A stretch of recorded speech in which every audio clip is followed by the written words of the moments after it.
신약 빌립보서 묵상을 마치고 구약 성경 중에서 소선지서를 다루겠다 지난주에 이제 말씀을 드렸습니다.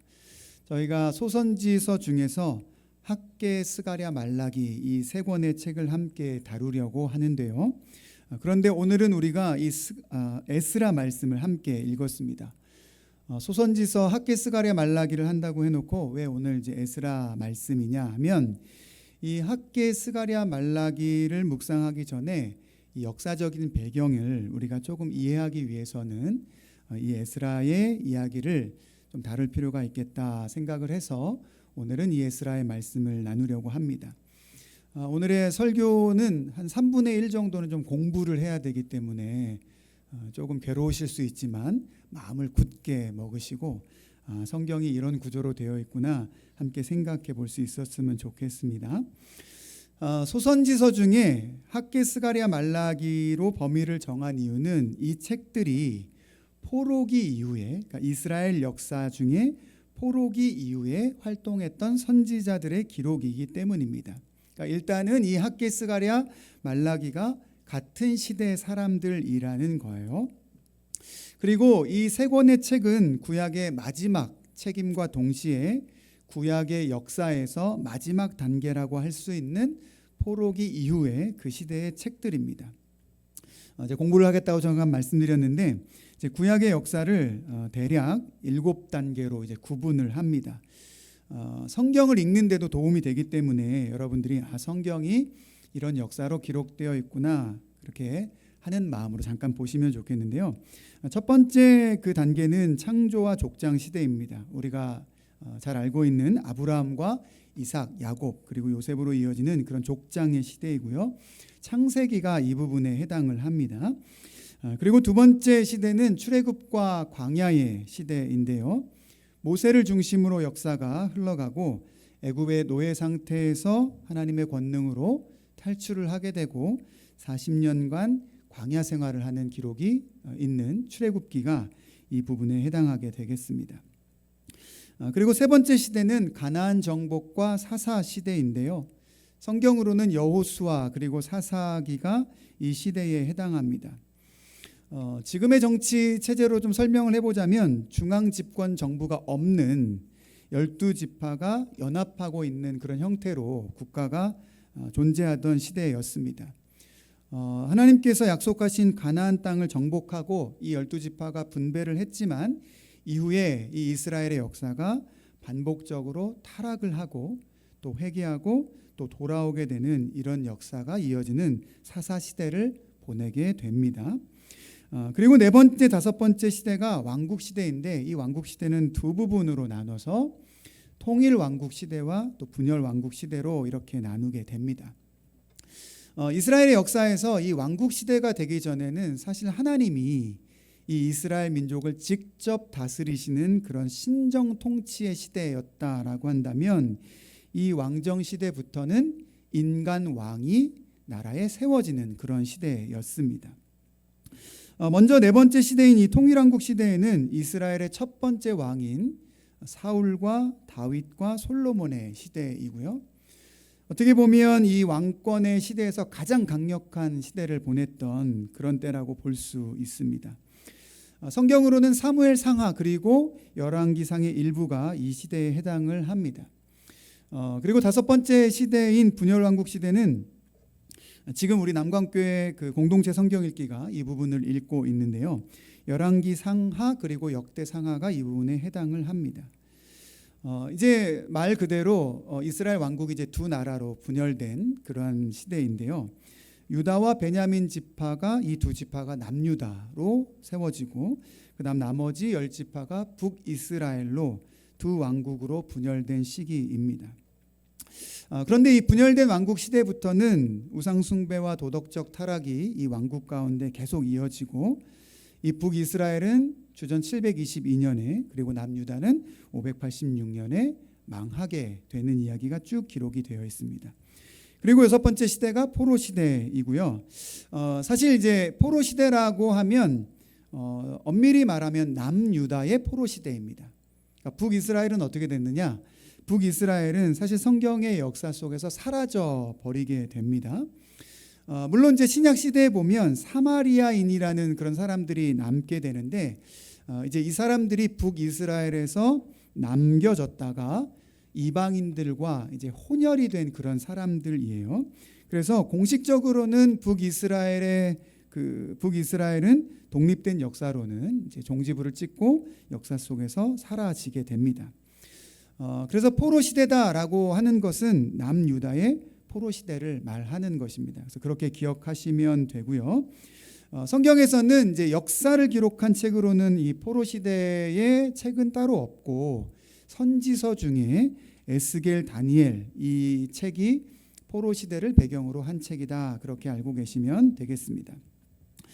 그리고 마지막으로 이제 우리가 다루려고 하는 포로기 이후의 그 귀환의 시대인데요. 역사적인 내용을 담은 것으로는 오늘 우리가 읽었던 에스라 그리고 느헤미야가 이 시대이고 선지서로는 우리가 다루게 될 학개, 스가랴, 말라기 이 책이 바로 이 마지막 포로기 이후의 시대입니다. 이 7가지 역사를 쭉 살펴봤는데 벌써 이제 마음이 무거워지시고 계시죠?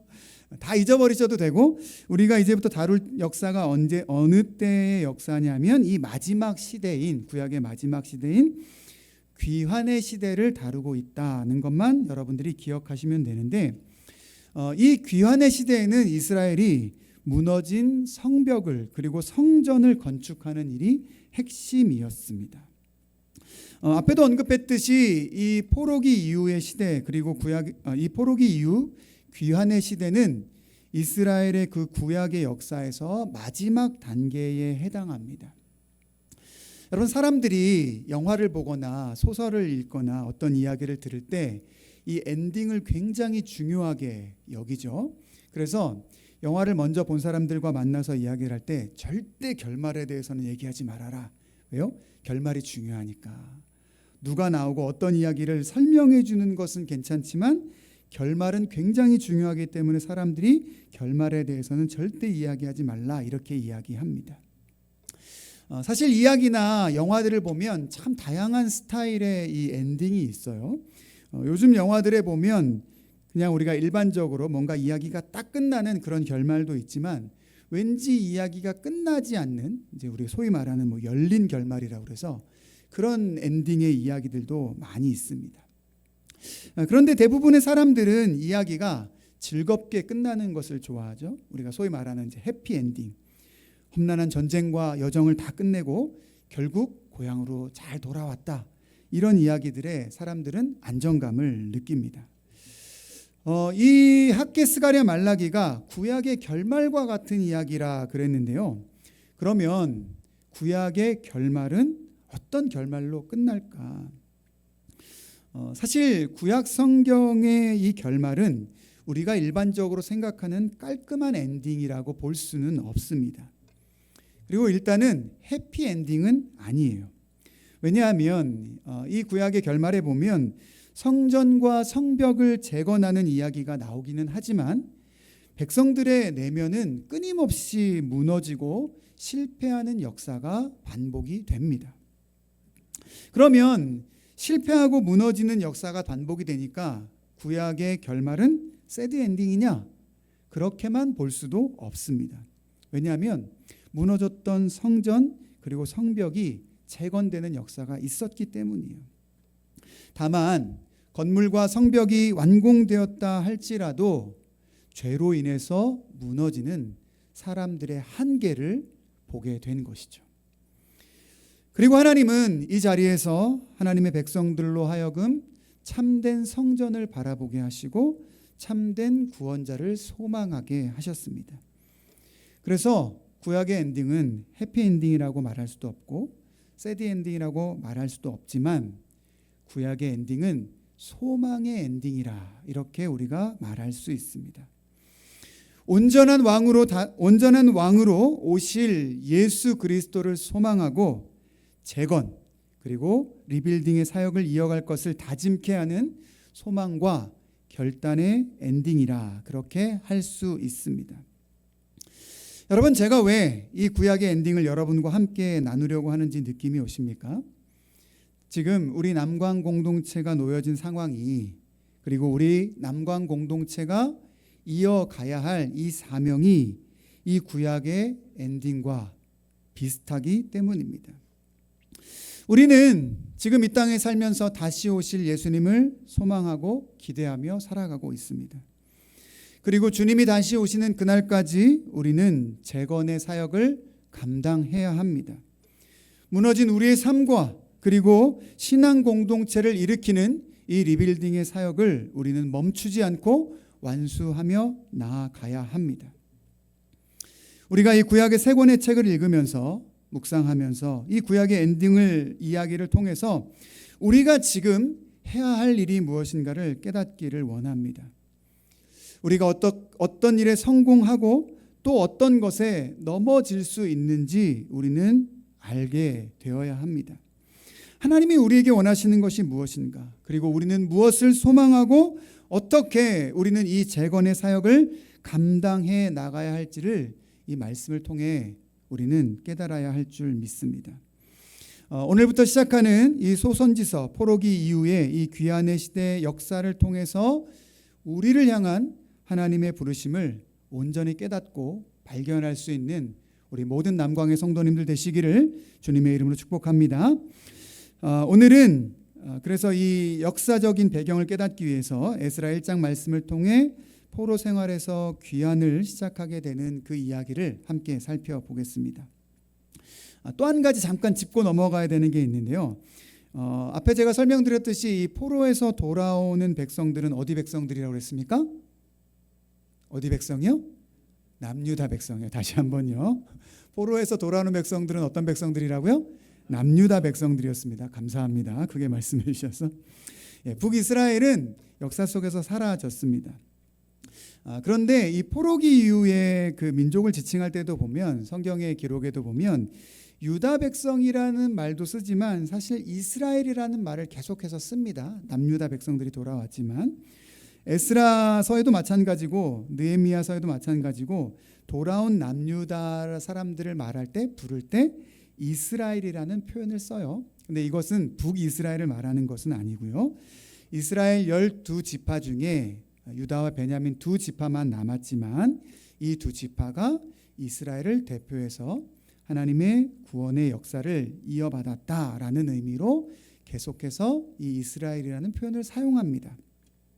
그래서 제가 설교 중에도 이스라엘이 돌아왔다 이런 말을 할 때도 남유다가 돌아오는데 왜 자꾸 이스라엘이라는 말을 하지? 그렇게 생각하지 마시고 하나님의 언약 백성을 대표하는 의미로 이스라엘을 사용한다 그렇게 기억하시면 되겠습니다. 그러면 왜 이 유다 백성들이 포로로 잡혀가게 되었는가? 남유다 백성들이 두 번째 2차 포로로 잡혀갈 때 함께 잡혀갔다가 선지자로 소명을 받는 사람이 있었는데 바로 그 사람은 에스겔이라는 사람입니다. 이 에스겔의 글에 보면 포로로 잡혀간 이스라엘의 상태를 표현하는 그런 아주 유명한 환상이 있는데 우리가 잘 알고 있는 에스겔 37장에 있는 마른 뼈 환상입니다. 그 마른 뼈를 보면서 이 에스겔 선지자는 뼈가 심이 많고 말라있다 이렇게 표현을 했습니다. 인간의 힘과 능력 그리고 소망이 완전히 사라져버려서 스스로는 살아날 수 없는 그런 절망적인 상태가 되었다라고 말하고 있는 거예요. 여러분, 그러면 왜 이스라엘은 절망적인 이 마른 뼈의 처지가 되었느냐? 그들은 오랜 세월 동안 우상 숭배를 하면서 하나님을 저버렸기 때문입니다. 거기에다 하나님을 향한 죄만 가지고 있었던 것이 아니에요. 사람들을 향해서, 그러니까 공동체의 이웃들과 다른 사람들을 향해서도 죄를 지었습니다. 그래서 그들은 마른 뼈와 같은 처지가 된 것입니다. 그래서 하나님이 이스라엘에게 내리신 처방은 무엇이냐면 포로 생활이라는 처방을 내리셨어요. 왜 포로 생활을 하게 하셨느냐?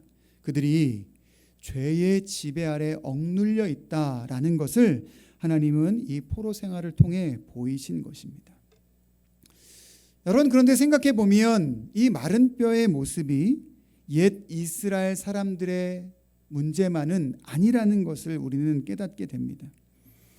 어쩌면 이 마른 뼈는 이 시대를 살아가는 우리의 모습, 저와 여러분의 모습이기도 합니다. 우리가 하나님의 백성으로 선택받은 것은 분명한데 우리의 삶의 현장을 돌아보면 하나님만 섬기는 삶에 우리는 많이 실패합니다. 세상의 유혹 앞에 타협하는 영적인 무기력의 모습을 가지고 있습니다. 하나님과 세상 사이에서 끊임없이 갈등하고 죄악과의 싸움에서 번번이 무너집니다. 사람과 사람 사이를 갈라놓는 그런 영적 유아기의 모습을 우리의 삶에 늘 반복하며 살아갑니다. 영적인 패배에 무뎌진 그런 모습을 살아가는 것이죠. 여러분, 그런데 하나님 어떤 분이신지 아십니까? 하나님은 당신의 백성이 이 영적 패배의 자리에 그대로 머물러 있는 것을 원하지 않으시는 분이라는 거예요. 그래서 하나님은 이 포로 생활로 신음하고 있는 이스라엘 백성을 돌이키기로 작정하십니다.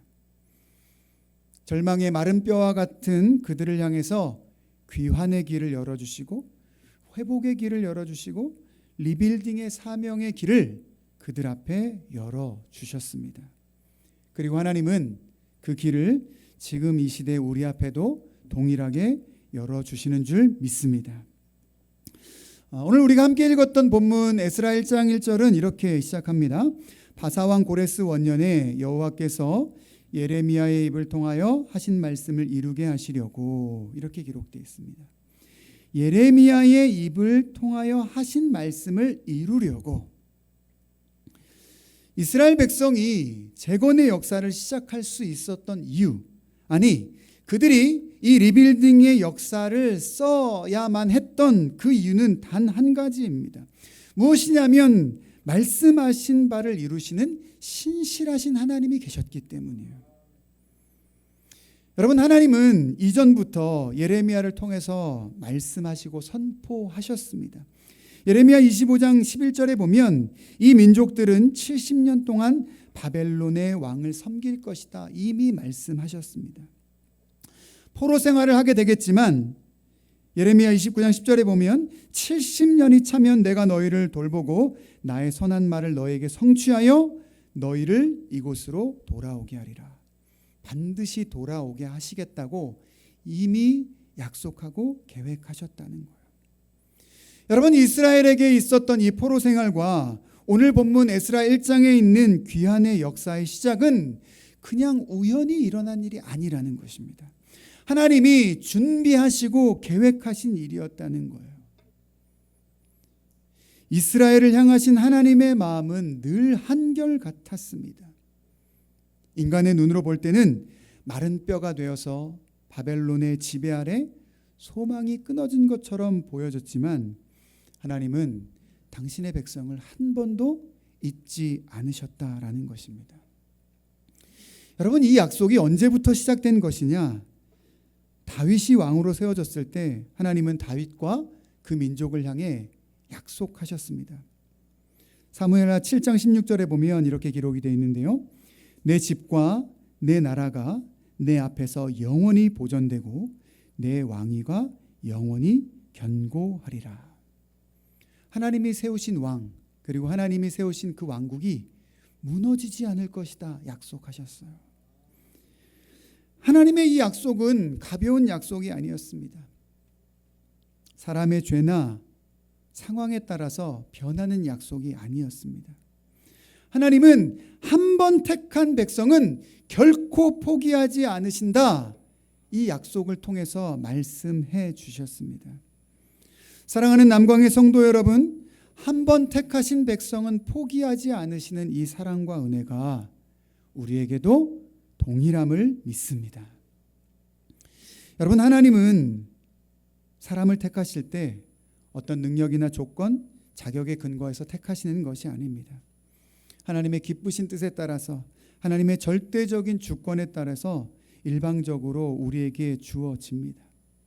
그리고 하나님이 당신의 백성을 돌이키시고 재건을 하게 하시고 리빌딩의 기회를 주시는 것도 우리에게 어떤 능력이나 자격이 있기 때문에 그 은혜를 허락하시는 것이 아닙니다.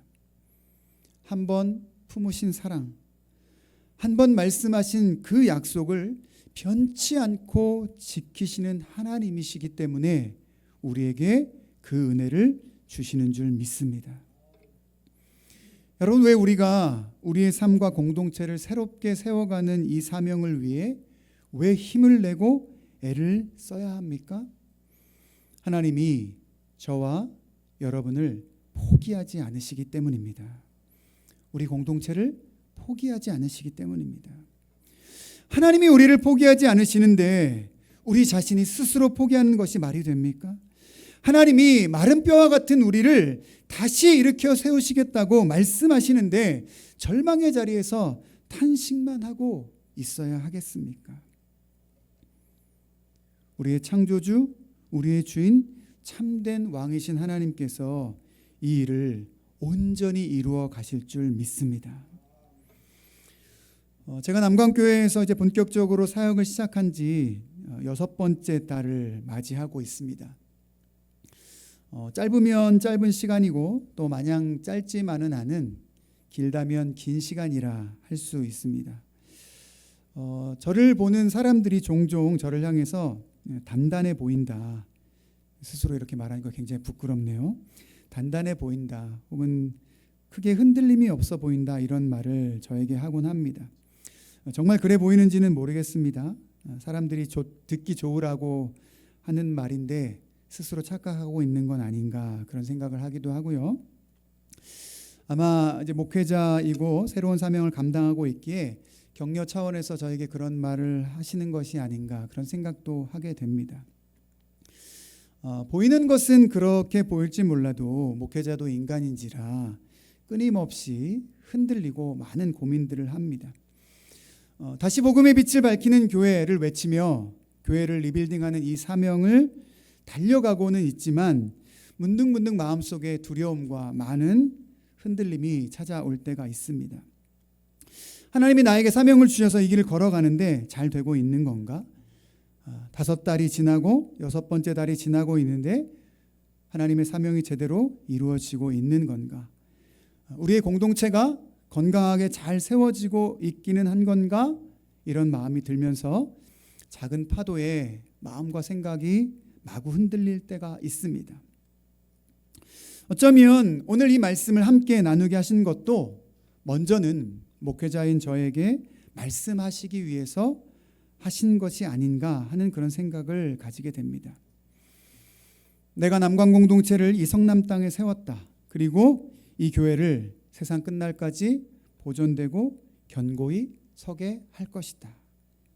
내가 포기하지 않는데 그렇게 흔들리고만 있을 거냐? 내가 이루어 가겠다. 하나님이 이렇게 말씀하시는 것처럼 들립니다. 하나님의 백성이 영적 패배의 자리에 머물러 있는 것을 원하시지 않는다 그랬습니다. 그 주님께서 신실하고 변하지 않는 사랑으로 우리를 붙드심을 믿습니다. 세우신 이 공동체를 끝까지 포기하지 않으심을 믿습니다. 사랑하는 우리 남광의 성도님들이 그 주님의 마음을 깨닫기를 원하고 그 주님의 마음을 깨달아 우리의 삶과 공동체를 새롭게 세워가는 이 사명을 더욱더 열정으로 감당할 수 있는 귀한 성도님들 되시기를 주님의 이름으로 축복합니다. 아멘. 하나님은 약속을 이루기 위해서라면 세상을 뒤흔들고 세상을 바꾸어서라도 당신의 백성을 회복하시는 하나님이십니다. 오늘 본문 2절과 3절을 보면 참 기이한 일이 일어나요. 이 바사왕 고레스는 이방 사람입니다. 이스라엘 사람이 아니에요. 이방 사람인데 오늘 말씀에 보면 하나님을 찬양하는 듯한 그런 말을 하기도 하고 유다 백성들이 돌아갈 수 있도록 귀환을 명령하고 성전을 재건하도록 지원하도록 하는 그런 조서를 내립니다. 심지어 오늘 우리가 함께 읽지는 않았지만 6절에 보면 이스라엘 백성들뿐만 아니라 그 주변에 있었던 바사 사람들, 그러니까 페르시아 사람들이죠. 페르시아 사람들까지도 은과 금을 합쳐서 예루살렘 성전을 재건할 수 있도록 돕는 그런 역사가 일어납니다. 이스라엘 백성 사람들에게만 역사를 이루신 것이 아니라 이방 사람들을 움직여서 하나님 역사하시는 거예요. 물론 오늘 말씀해 보면 이 고레스라는 사람이 하나님을 찬양하는 듯한 이야기가 나옵니다. 그러면 이 고레스가 정말 하나님을 믿는 그런 신실한 사람이었는가? 그렇다라고 말할 수는 없습니다. 사실 이 사람은 수많은 이방신을 섬겼던 사람입니다. 오늘 여기 보면 하나님을 찬양하는 듯한 말을 하는 것은 사실은 하나님을 믿고 하나님을 높이기 때문에가 아니라 정치적인 목적을 가지고 있었습니다. 이 당시 여러 나라들을 다스리고 있었기 때문에 제국의 평화를 유지하려면 자기가 다스리고 있는 나라의 신들을 자기가 잘 대접해 줘야 한다, 그런 생각을 이 고레스는 가지고 있었어요. 그러니까 이 사람이 하나님을 정말 찬양하고 하나님을 믿었다라기보다는 정치적인 속셈으로 이런 일을 하고 있었던 것이죠. 그런데 하나님은 그 이방 왕의 불완전한 신앙, 그리고 이 정치적인 계산까지도 하나님은 당신의 역사를 이루시는데 사용하셨다는 거예요. 여러분, 하나님은 우리가 고백하듯이 우주 만물의 주인이시고 세상의 모든 열왕을 다스리시는 참된 왕이십니다. 그리고 모든 역사를 주관하시는 이 하나님이 택하신 백성을 돌이키시기 위한 일이라면 이 세상 제국의 역사를 뒤흔들어 놓고 이방 왕의 마음까지도 바꾸어서 일하시는 분이심을 우리는 믿습니다. 여러분, 이 당시 포로 생활을 하고 있었던 백성들 중에서는 사실 이 바벨론과 페르시아의 안락한 삶에 그냥 정착해 버린 사람들이 있었어요. 그래서 영적인 야성을 잃어버린 사람들도 있었습니다. 여기서 먹고 살만한데 굳이 우리가 험난한 예루살렘으로, 다 모든 것이 무너진 예루살렘으로 다시 돌아가야겠느냐, 굳이 우리가 돌아가서 성전을 재건해야 되겠느냐, 그렇게 생각하는 사람들이 있었습니다. 그런데 하나님은 이렇게 순종할 의지조차 잃어버린 그들을 가만히 내버려 두지 않으셨습니다. 어떻게 하셨습니까? 그들이 움직이지 않으니까 세상을 움직이셔서 그들의 삶과 믿음을 새롭게 세우시기로 작정하셨다는 거예요. 여러분, 하나님이 우리에게 이렇게 일하실 줄 믿습니다. 우리가 이제부터 매주일 예배를 통해서 이 소선지서 말씀을 나누게 될 터인데요, 이제 우리는 이 말씀을 통해서 하나님이 이루시는 역사를 우리는 목도하게 될 것입니다. 하나님은 당신의 백성이 마른 뼈와 같은 영적인 포로 상태에 머물러 있는 것을 원하시지 않습니다. 우리가 안일하게 재건의 역사, 리빌딩의 사명을 시작하지 않으면 하나님은 세상을 뒤집어서라도 우리를 사명의 자리로 세우실 것입니다. 여러분, 하나님이 지금 우리를 부르고 계십니다. 내가 택한 너희를, 내가 세운 공동체를 나는 절대 포기하지 않는다. 내가 너희를 재건의 역사의 현장으로 부르고 리빌딩 사역의 사명자로 세우실 것이다. 하나님, 오늘 우리에게 이렇게 말씀하고 계십니다. 여러분, 어떤 자리에 서시겠습니까? 다시 우리를 사명자로 부르시는 그 하나님 앞에 믿음으로 결단하고 일어설 수 있는 우리 모든 남광의 성도님들 되시기를 주님의 이름으로 축복합니다. 기도하겠습니다. 하나님 아버지, 마른 뼈와 같았던 이스라엘 백성을 포로 생활을 하게 하시고, 그리고 그 포로 생활에서 돌아오게 하셔서 재건의 역사, 리빌딩의 사명자로 세워주시는 이 말씀을 우리가 기억합니다. 그리고 그 이스라엘 백성에게 내리셨던 은혜가 지금 우리에게도 동일하게 있음을 믿습니다. 하나님의 백성을 절대 포기하지 않으시는 그 사랑, 하나님, 우리가 그 사랑을 기억하게 하여 주시옵소서. 우리를 반드시 사명자로 세우셔서 재건하게 하시고 리빌딩하게 하시는 그 사명을 우리가 온전히 감당하게 하여 주시옵소서. 주님, 우리는 연약합니다. 우리는 넘어질 수밖에 없고 부족한 사람입니다. 그러나 우리가 부족할 때 세상을 뒤바꾸어서라도 역사하시는 하나님의 그 은혜를 우리로 목도하게 하여 주시옵소서. 주님, 우리가 이 소선지서를 통해서 하나님이 역사하시는 것을 깨닫고 발견하며 나아갈 때 이 역사가 지금 우리를 통해 이루시는 역사임을 깨닫게 하시고 우리를 부르시는 그 주님의 부르심 앞에 믿음으로 결단하여 일어설 수 있는 우리 모든 남광의 성도들 되게 하여 주시옵소서. 예수님의 이름으로 기도합니다. 아멘.